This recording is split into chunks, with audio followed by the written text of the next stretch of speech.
Ladies and gentlemen, it is with great honor that we present to you Les Brown.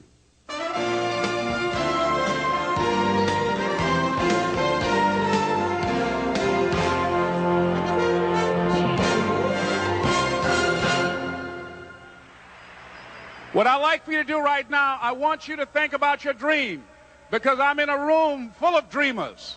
Think about your dream right now. I want you to think about it and envision it. Now, ladies and gentlemen, let me share something with you.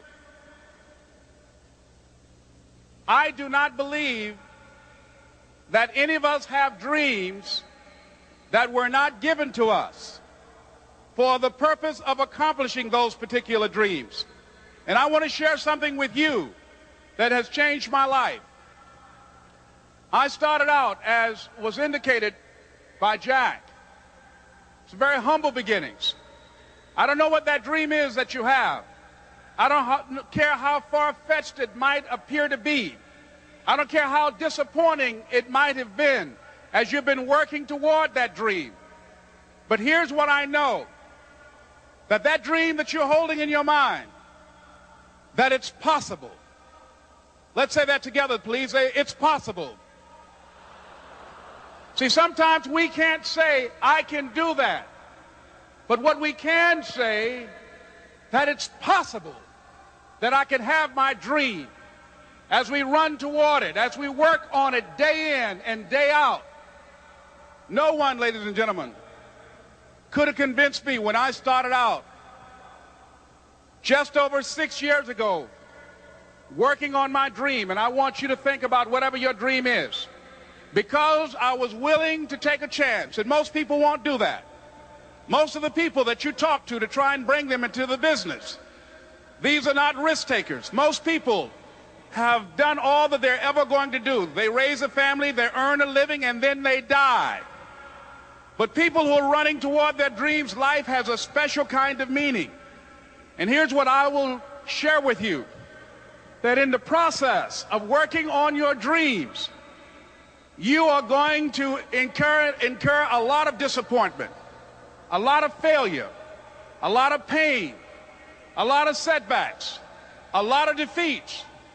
But in the process of doing that, you will discover some things about yourself that you don't know right now. What you will realize is that you have greatness within you.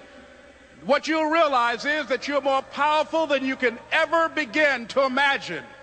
What you will realize is that you are greater than your circumstances, that you don't have to go through life being a victim. As Jack indicated, I was born in Miami, Florida, in an area called Liberty City, in an abandoned building on a hard linoleum floor with my twin brother. We were 6 weeks of age. We were adopted. When I was in 5th grade, I was identified as EMR, labeled educable, mentally retarded, put back from the 5th grade into the 4th grade, and stayed in that category until I got out of high school.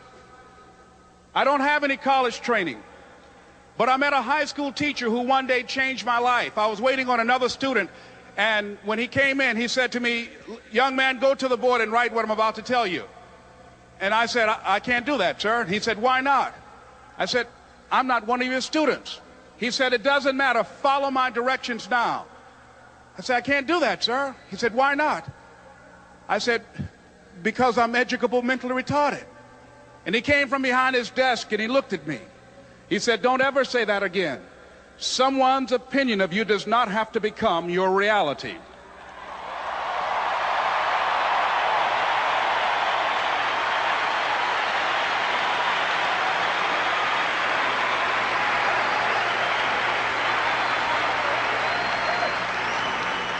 And that man, Mr. Leroy Washington, did something for me. He started planting seeds in my mind that enabled me to begin to dream, as Dexter has been doing for you. And ladies and gentlemen, I started working on my dream. And most people don't work on their dreams. Why? For many years I didn't. One is because of fear. The fear of failure. What if things don't work out? And the fear of success. What if they do and I can't handle it? The other thing is that most people, ladies and gentlemen, they get comfortable. They stop growing, they stop working on themselves, they stop stretching, they stop pushing themselves, And they end up becoming very cynical about life, and they throw in the towel on themselves and on their families and on their dreams. And the other thing is that most people don't feel worthy. What I'm doing now, I could have been doing years ago.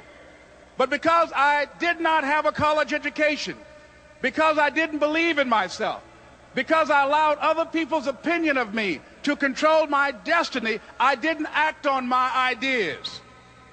So I applaud you for your dreaming, for your running toward your dream. I applaud you for believing in yourself, because that's what life is about, stretching and challenging, looking for ways that you can begin to improve yourself. And ladies and gentlemen, as a result of stretching out, of acting on my dream, and I don't know what that dream is for you, I can tell you that it's possible. No one could have convinced me that after just over 6 years, I will have my own book entitled Live Your Dreams. Just over 6 years, I will have 5 specials on public television. Just over 6 years, I've done motivational speaking for AT&T, Procter & Gamble, McDonald's Corporation, Xerox, IBM. Just over 6 years. I will now have my own talk show that will premiere on Monday, Labor Day. I'm saying to you, your dream is possible. Your dream is possible. But not only is it important that you believe and begin to know that it's possible for you to live your dream as you run toward it, but I've done something that I want to share with you called Choosing Your Future. In fact, I've developed a set of tapes talking about how to begin to create your own reality by choosing your future. And not only is it important for you to know it's possible for you to choose your future, but it's necessary that you work on yourself, that you develop yourself. It's necessary that you get the energy drainers out of your life, people who don't want anything, people who are not striving, people who are not challenging themselves, people who aren't growing, people who have stopped dreaming. It's necessary that you align yourself with people and attract people into your business who are hungry, people who are unstoppable and unreasonable, people who are refusing to leave life just as it is and who want more. My mother used to say, birds of a feather flock together. If you run around with losers, you will end up a loser. It's necessary that you get the losers out of your life if you want to live your dream.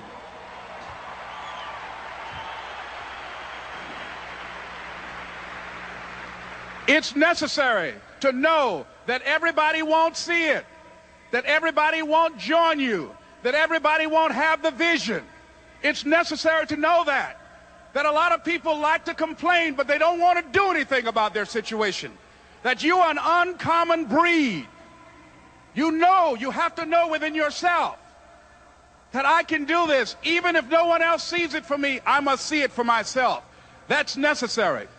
It's also, ladies and gentlemen, necessary that you be creative when you're working on your ideas, that you understand the importance of changing up, of readjusting your strategies. Many times we can have a great idea, but if you're not advancing it in the right way and things don't happen, you become discouraged and think the idea doesn't work. No, that's not true. It's necessary that we become creative. I remember when I was in New York walking down the street, and a guy approached me and said, "Hey, mister, can I shine your shoes?" And I said, "No, I'm in a hurry. I don't have time." I kept walking. Someone else said, "Hey, man, your shoes look clutty. May I shine your shoes?" I said, "No, I don't have time. I'm sorry, I'm busy." And I was walking fast, and many people solicited me for my business. And then finally, a young man stepped in front of me, and he said, "Excuse me." And he started counting, 97, 98, 99, 100. He said, "Sir?" I said, "Yes." He said, "Come here, please." I said, "What is it?" He said, "Today is my birthday. And every year, just to thank God for another year of life, the 100th person who passes my shoe shine stand, I offer them a free shoe shine. Would you give me the honors?" I said, "Why, sure." I got up on the shoe shine stand, George, and I sat there, and he shined my shoes diligently. And when I got down, I looked at them, they were sparkling. And I was walking away, and I said, "Thank you." And I stopped. I said, "Excuse me, but how much do you usually charge?" He said, "Only $2. I said, "I tell you what, today's your birthday. Here's $5, keep the change." He said, "Thank you." As I was walking away, looking in the opposite direction at other people coming, he started counting again. 97, 98, 99, 100.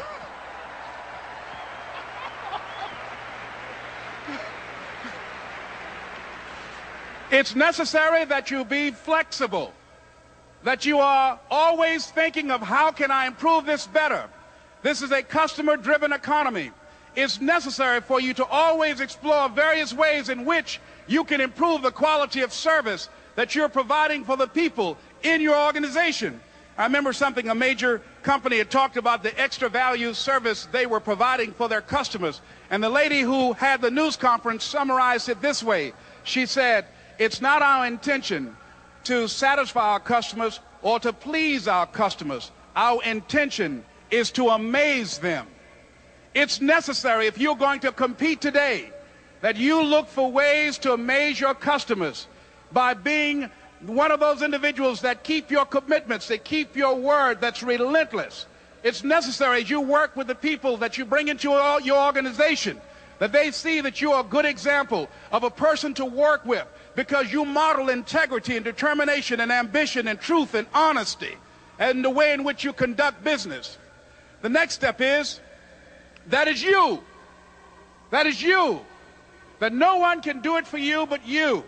And even though you face disappointments, even though you will experience some setbacks, it goes with the territory. You must understand that. I remember I was playing a game with my 9-year-old son, John Leslie, and I beat him 10 straight games in a game called Connect 4. And finally, I said, John Leslie, I'm bored. I don't want to play you anymore. And I got up. I said, I'm ready to go to sleep now. And repeat after me, please. Let's say this together. It's not over until I win.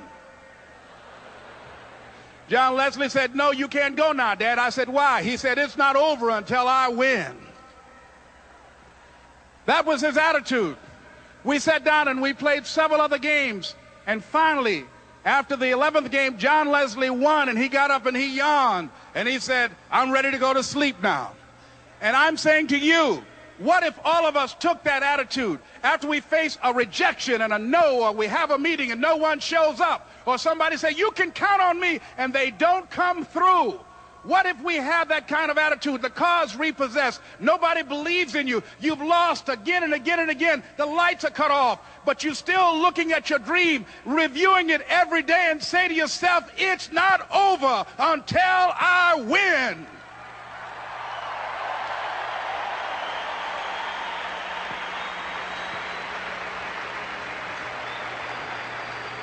Life will yield to you. Now here's the next step. Repeat after me, please. It's possible. I can live my dream. It's necessary. I work on myself. Surround myself with winners.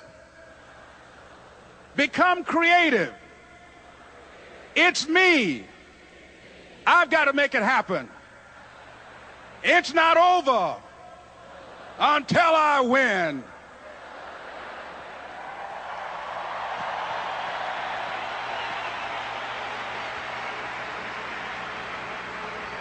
The next thing that's important to know, yes, it's possible that you can choose your future and direct the course of your life as you run toward your dream. It's necessary that you have goals, that you write those goals down, that you plan, that you think constantly of how you can begin to improve what it is that you're doing. If it's your presentations, if it's your recruiting skills, whatever that is, it's also necessary that you look for ways to always find a way to pull it out when everybody else thinks that you are defeated. That you've got to take personal responsibility to know that in order to become successful, you've got to make it your personal business to do it. But the next thing, ladies and gentlemen, I want to share with you that some of you already know that it's hard. It's not easy. It's hard changing your life. It was hard when just over 3 years ago, in the Penobscot building in Detroit, Michigan, where I was operating my business, and I fell on some hard times, and I was sleeping in my office. It was hard coming into the lobby, and the security said, excuse me, Mr. Brown, can we see you for a moment? And I said, yes, and I walked up to the counter, and he gave me an envelope. And he said, would you mind reading it here? And I opened the envelope, and the envelope was from management that said, this is an office tower. It's not a hotel. please do not sleep in your office. And I said, excuse me, sir. I said, I just work long hours in creating my business. I'm an entrepreneur. And right now, things are bad for me. But they're not going to be this way always. And I just asked for the opportunity to continue to operate like I'm doing. I'm not trying to make this my home. And it was hard coming through the lobby. And sometimes they would laugh. There's a guy talking about becoming successful. And look at him. He's bathing in the bathroom upstairs on the 21st floor. He sleeps on the floor. Him and two other dreamers up there. Look at him. It was hard, ladies and gentlemen, coming to speak to people. And I was facing financial difficulties in my own life.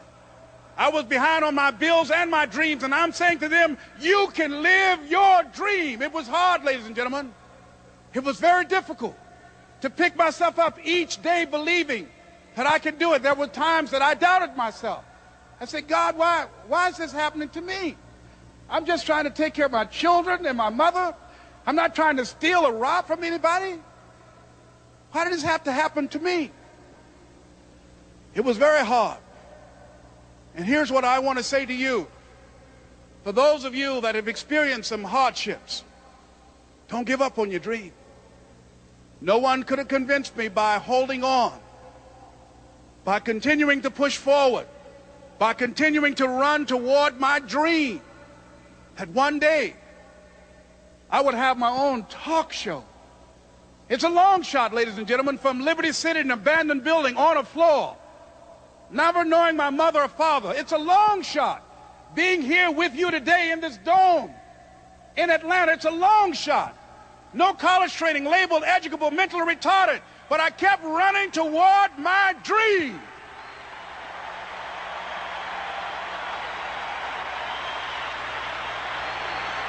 Don't stop.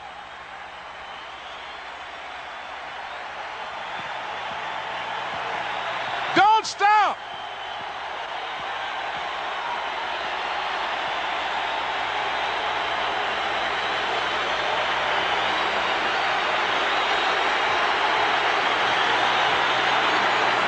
Don't stop running toward your dream.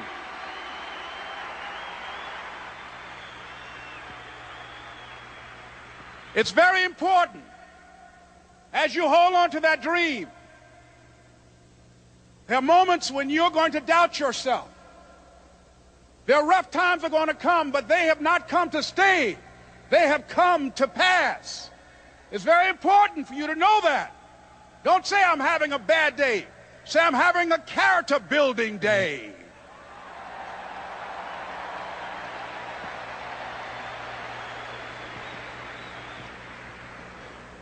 It's very important for you to believe that you are the one to make this happen. I remember this high school teacher, Mr. Leroy Washington, at the end of school one June, it was just a few days before we were supposed to leave, and I just got my report card, and it indicated that I'd failed history, and I'd failed English, and I would have to go to summer school. And I was feeling within myself that I was a failure, that I'm slower than most people in getting paperwork, and I was feeling down on myself and very negative. And Mr. Washington was giving a speech to the graduating seniors, and I was in 11th grade.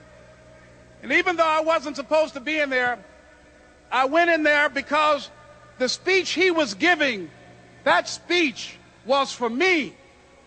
And as he talked, my heart began to beat fast. Tears began to run down my eyes, and I was in the back just listening to him because he said, and he was a very dramatic man. I still talk to him to this day. He said, as graduating seniors of Booker T. Washington High School, I want you to know that you're blessed and highly favored, and that as you go toward the future, begin to know that you have greatness within you. And if just one of you here begin to envision yourselves as being blessed and highly favored to reach your goals, if just one of you capture the essence of what that means, that you have greatness within you and a responsibility to manifest that greatness, That you can make your parents proud, you can make your school proud, you can touch millions of people's lives, and the world will never be the same again because you came this way. And the students gave him a rousing standing ovation. And as he left the auditorium, I ran down the steps and I caught him in the parking lot. I said, "Mr. Washington?" He said, "Yes." I said, "Do you remember me, sir?" He said, "No." I said, "My name is Leslie Brown. My mother, she works in the cafeteria here. I'm one of the twins, Leslie and Wesley." I said, "Mr. Washington, but you know, I got these big dreams. I like talking to people. I love people." I said, I want to work with people, and I got this dream of buying my mama a home. Could I do that, Mr. Washington?" He said, "It's possible, Mr. Brown." And as he walked away, I called him again. I said, "Mr. Washington?" He said, "What do you want now?" I said, "I'm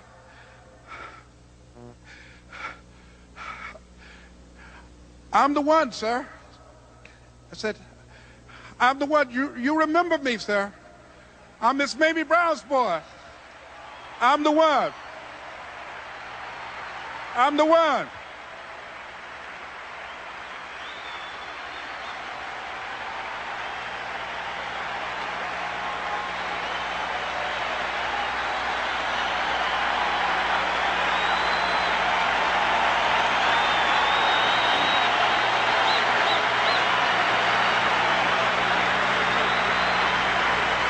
And you must feel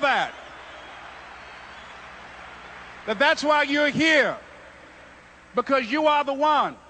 And I remember when PBS first played one of my specials called You Deserve, one Sunday afternoon in Miami, Florida.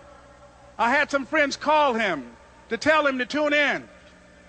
And he watched the program. He called me in Detroit, and I answered the phone. I said, "Hello." He said, "May I speak to Les Brown, please?" I said, "Who's calling?"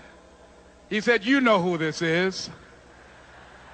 I said, "Oh, Mr. Washington, it's you." He said, "You were the one, weren't you?"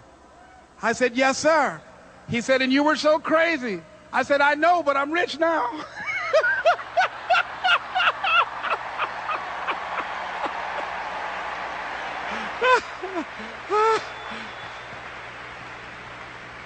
Ladies and gentlemen, it's not going to be easy. It was hard laying on the floor of the Penobscot building, looking out of the window, daydreaming, saying, "Les, can you do this? Can you make this happen?" I used to listen to tapes day in and day out about "See You at the Top," my great friend Zig, and Dennis Waitley, and different other motivational speakers, and Dr. Norman Vincent Peale, and Dexter saying, "Don't let nobody steal your dream." I used to ask myself, can I do this? And something said within me, "You're the one. You're the one." And let me tell you something, ladies and gentlemen. While you're here, and before you go back home to your respective cities and communities, write down at least 5 reasons on why you deserve your dream, on why you won't give up, what's going to make you unstoppable, why you must be unreasonable, because logical, practical thinking says you can't do it today. But if you want to produce unreasonable results in your life, like living your dream and taking charge of your destiny, you've got to be an unreasonable person. You've got to be an uncommon person. So write down the reasons of why you're here. My first major goal was to buy my mother a home. And let me tell you something, ladies and gentlemen. What will reasons do, Les? Nietzsche said, if you know the why for doing, you can endure almost anyhow. What do you mean by that? If you know why you're doing something, when the hard times come, and they're going to come, when the disappointments and the rejections come, and they're going to come by the truckloads, your reasons will be your rod and staff to comfort you, to pick you up. Once again, I got a saying on one of my tapes: if life knocks you down, try and land on your back, because if you can look up, you can get up. Let your reasons get you back up.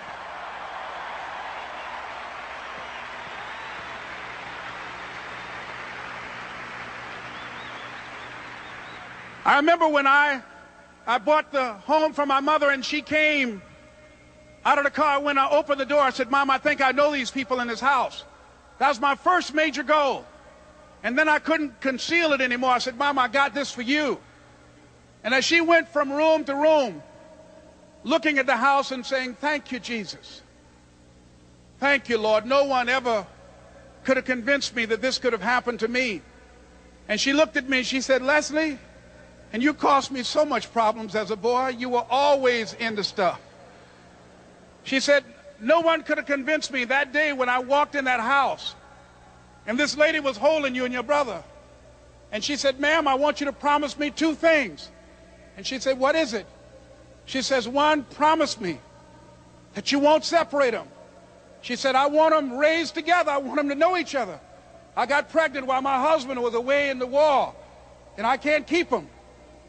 Promise me that you won't separate them. She said, I promise I won't. I've never had children. I promise I won't separate them. And she said, promise me that you'll never tell them about who I am, because if my husband ever found out, he would kill me. She said, I promise. And she said that she gave them to us, and she kind of cried, and she was walking out the door, and she looked at my adopted mother. She said, remember, don't you separate them. She said, I swear to God, I won't. I won't separate them. I'll keep them together. And she said, as I held y'all in my arms, I never had any children of my own. I didn't know how I was going to do it. But I knew with the help of God, I will do it. And ladies and gentlemen, my mother had a dream of having children and raising us. She didn't know how she was going to do it. You're going to be just like that. And some of you are already there. Well, you don't know how you're going to make this happen, but you just feel within yourself some way, somehow, with the help of God, I'm going to make it happen. Repeat after me, please. No matter how bad it is, or how bad it gets, I'm going to make it. I'm going to make it. Shake somebody's hand on your right and left and say, you got the right stuff.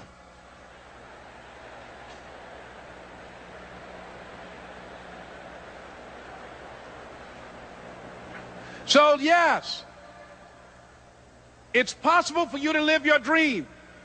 It's necessary that you associate with winners, that you work your system, that you are relentless, that you never give up.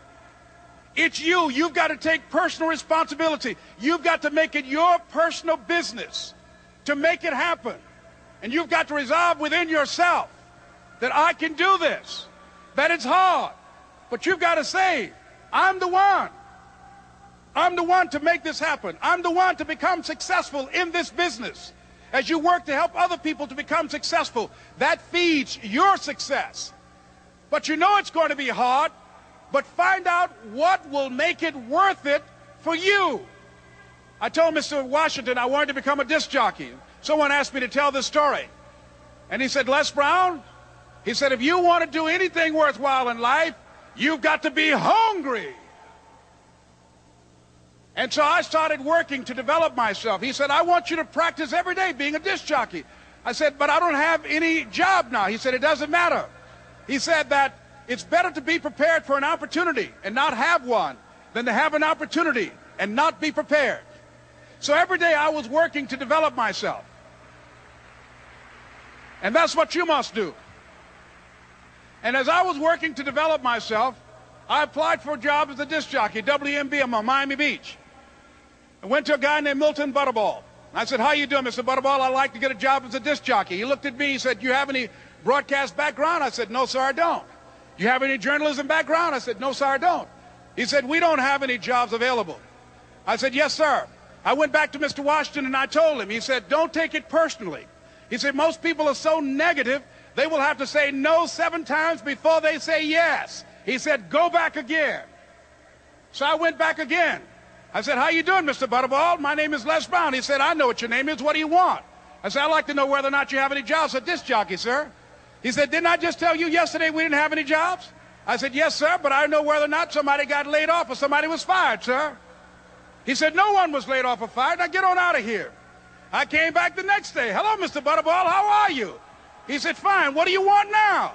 I said, I'd like to know whether or not you got any jobs, sir.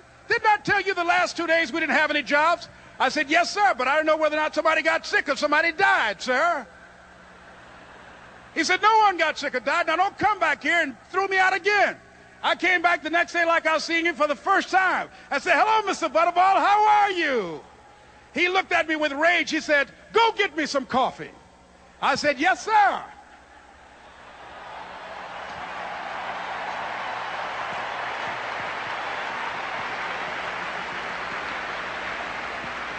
And I went to get him some coffee.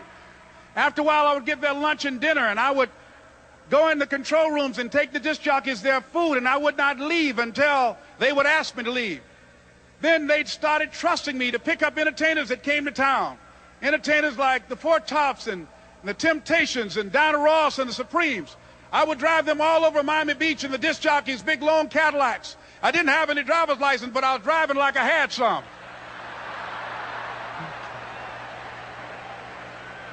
And one day, one Saturday afternoon, while I was at the radio station, a guy named Rock was drinking while he was on the air. I was the only one there, looking at him through the control room windows, walking back and forth, young, ready, and hungry. I was saying, drink, Rock, drink. Drink, Rock. I'd have gone to get him some more if he'd asked me to. Pretty soon the phone rang, and it was the general manager. And I answered the phone. I said, hello? He said, Les, this is Mr. Klein. I said, I know. He said, Rock can't finish his program. I said, I know. He said, would you call one of the other DJs in? I said, yes, sir. I hung the phone up. I said, now he must think I'm crazy. I called my mom and my girlfriend, Cassandra. I said, y'all turn up the radio and come out on the front porch. I'm about to come on the air.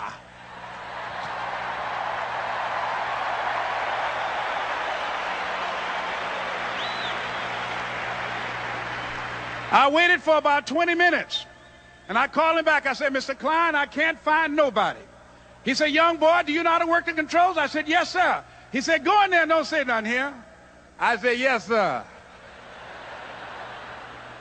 I couldn't wait to get behind those controls. I put on an old Stevie Wonder record called Fingertips. I sat down behind that turntable. I said, look out, this is me, LB, Triple P. Les Brown, your platter playing papa. There were none before me, and there will be none after me. Therefore, that makes me the one and only. Young and single and love to mingle, certified, bona fide, indubitably qualified to bring you satisfaction, a whole lot of action. Look out, baby, I'm your love man. I was hungry. I was hungry. You got to be hungry.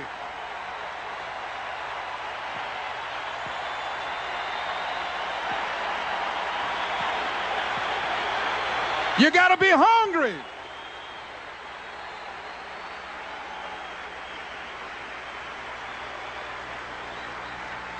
So, ladies and gentlemen, if you want to make your dream become reality, the people that are running at their dreams know that it's possible that you can live your dream, that it's necessary, that you're relentless, that you have a plan of action, that you are creative. The people that are living their dream are finding winners to attach themselves to. The people that are living their dreams are the people that know that if it's going to happen, it's up to them. And they're resolving within themselves, it's not over until I win. The people that are running after their dream know they're going to have hard times. They keep on running because they're saying within themselves, I'm the one. I'm the one. No matter how bad it is or how bad it gets, I'm going to make it. The people that are running after their dreams are the people that are hungry. Shake somebody's hand on your right and left and say, you got to be hungry.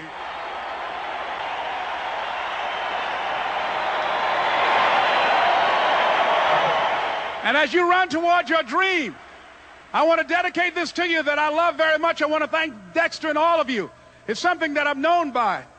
It's on our tapes called Choosing Your Future, and it says simply this, that if you want a thing bad enough to go out and fight for it, to work day and night for it, to give up your time, your peace, and your sleep for it, if all that you dream and scheme is about it, and life seems useless and worthless without it, And if you gladly sweat for it and fret for it and plan for it and lose all your terror of the opposition for it, and if you simply go after that thing that you want with all of your capacity, strength and sagacity, faith, hope and confidence, and stern pertinacity, if neither cold poverty, famish or gulf, sickness or pain or body and brain can keep you away from the thing that you want, if dogged and grim you besiege and beset it, with the help of God you'll get it. This is Mrs. Mamie Brown's baby boy, Leslie Calvin Brown, saying it's been a plumb pleasing pleasure as well as a privilege.